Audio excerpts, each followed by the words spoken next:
everybody! Welcome to our Project Hagay Building the Temple Challenge.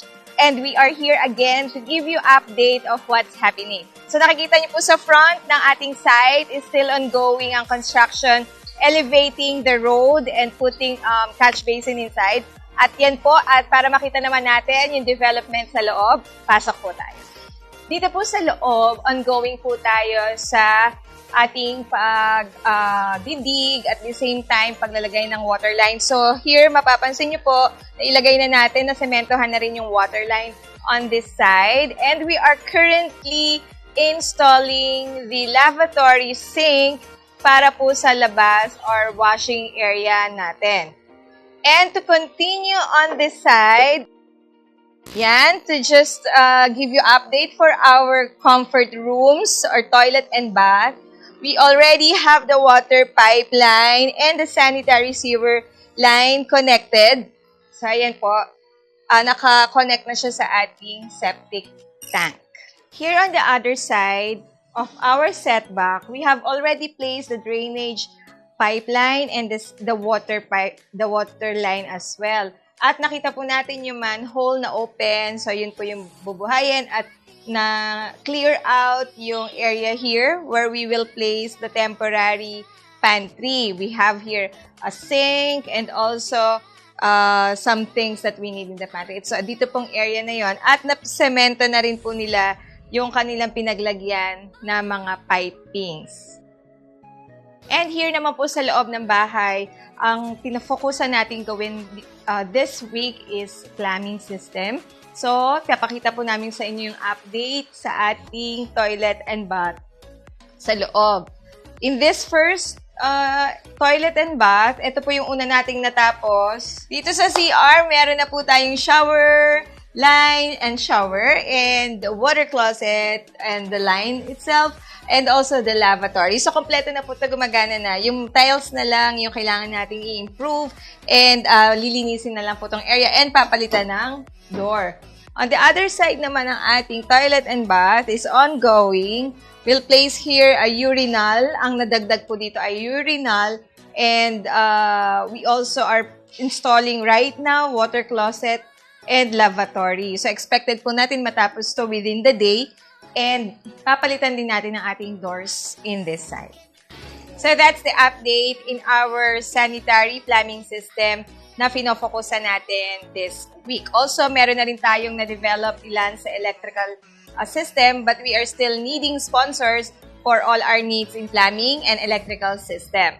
We are looking for 10 people to commit 4,000 and 40 people who will commit 1,000 pesos or 80 people who will commit 500 pesos. Sa mga students, if you wanted to join, we are looking as well 400 students or people who will commit naman 100 pesos to raise that 40,000 pesos. For our water supply and plumbing system, including the sanitary, we will be raising up 30,000 pesos. So we are looking for 6 people who will pledge to commit 5,000 and 30 people who will pledge to commit 1,000 pesos.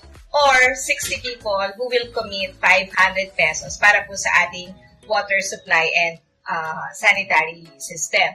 Nakabili na po tayo ng ilan, but we still need some materials, a lot of materials. At para makita po natin ang before and after of our Project Hagay construction, let's watch this.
excited to be part of this great history, all for God's glory. So there are 4 ways on how to be part, mga kapamilya, kapuso, kasama, kasangga, at ka-harvesters. Ito po yung mga pwede natin gawin. Number 1, you can sponsor through food, in cash or in kind. And also, you can sponsor through materials in cash or in kind. And sa ating mga men at work, sa services, you can give your services like in electrical, plumbing, carpentry, at mga bagay na nagagawa po ng mga lalaki. Okay, so kailangan po natin yan. And syempre, ang ating commitment to our Project Hagay Building the Temple Challenge. And coordinate with Miss Grace Toto with her number flashed on your screen. And syempre, gusto rin po namin kayong i-update na malapit na po ang ating Thanksgiving 2021 co-build and be part of that great testimony. Maging kasama po tayo at maging excited tayo sa lahat pang gagawin ng Lord because anyone who builds God's house will surely build their own houses. God bless everyone until our next update.